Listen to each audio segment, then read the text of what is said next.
নমস্কার বন্ধুরা, তমন্না দাস চ্যানেলে সবাইকে অনেক অনেক স্বাগত জানাই। আজকের এই ভিডিওতে যোগাসন প্রাণায়ামের কিছু নীতি নিয়ম নিয়ে আমি ডিসকাস করব। তো ভিডিওটা সম্পূর্ণ দেখুন। আর আমার চ্যানেলটাকে যারা এখনও সাবস্ক্রাইব করেনি তারা আমার চ্যানেলটাকে সাবস্ক্রাইব করে পাশে থাকা বেল আইকনটাকে প্রেস করুন। তো চলুন সঙ্গে থাকুন, আর দেরি না করে ভিডিওটা শুরু করছি। যোগাসন প্রাণায়ামের জন্য কিছু নীতি নিয়ম খুবই গুরুত্বপূর্ণ।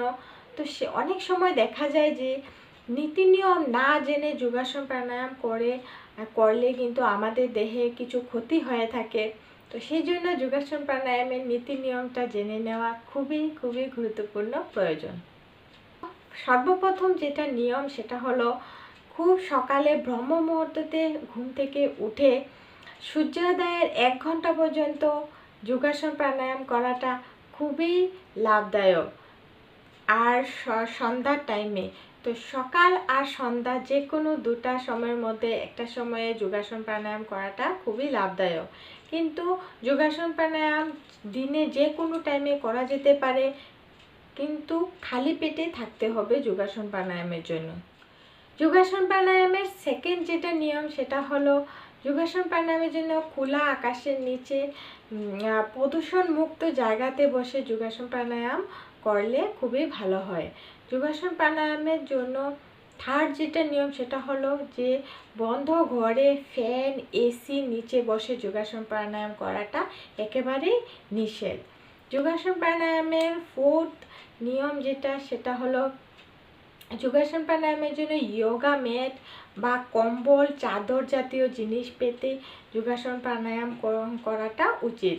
যোগাসন প্রাণায়ামের আরও একটা নিয়ম, গুরুত্বপূর্ণ নিয়ম আছে, সেটা হলো যে যোগা ড্রেস বা লুজ জাতীয় ড্রেস পরে কমফোর্টেবল যেন নিজেকে কমফোর্টেবল লাগে সেই জাতীয় ড্রেস পরে যোগাসন প্রাণায়াম করাটা খুবই ভালো।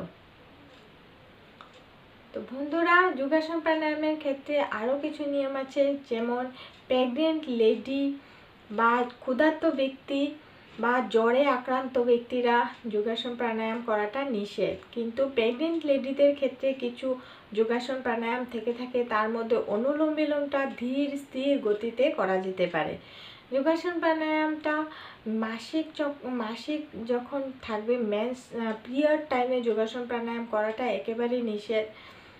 যোগাসন প্রাণায়ামের ক্ষেত্রে আমাদের যে জায়গাতে বসে প্রাণায়াম করা হয় সেই জায়গাটাকে প্রদূষণমুক্ত ধূপ ধুনো দিয়ে সুগন্ধময় করে নেওয়াটা খুবই ভালো।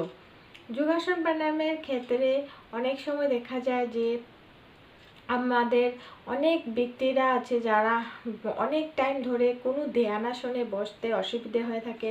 তো তাদের ক্ষেত্রে চেয়ারে বসেও প্রাণায়াম করা যেতে পারে, কিন্তু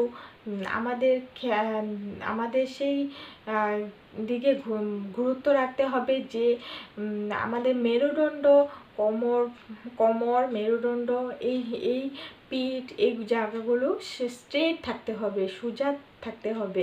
আর আমাদের পাউটা ভূমির সাথে স্পর্শ করে রেখে তারপর যোগাসন প্রাণায়াম করলে খুবই ভালো ফল পাওয়া যেতে পারে। তো এই ছিল বন্ধুরা কিছু নিয়ম, যে নীতি নিয়মগুলো আমি নিজেও মেনে চলেছি যোগাসন প্রাণায়াম করার ক্ষেত্রে, আর ভালো ফলও পেয়েছি। তো সেই জন্য যোগাসন প্রাণায়ামের নীতি নিয়মগুলো যোগ গুরু বা যোগাসন প্রাণায়াম শিক্ষকের থেকে জেনে করলে আরও বেশি ভালো হবে। তো তার জন্য যোগাসন প্রাণায়ামের কিছু নীতি নিয়ম জেনে যোগাসন প্রাণায়াম করাটা খুবই ভালো বা উচিত। সেই জন্য যোগাসন প্রাণায়ামে কিছু নীতি নিয়ম যেগুলো আমার মনে হয়েছে যে আমি করে ফল পেয়েছি বা আমি জেনে নিয়েছি আগে থেকে, সেই জন্য এই বিষয়টা ডিসকাস করাটা আমি মনে করেছি যে খুবই প্রয়োজন।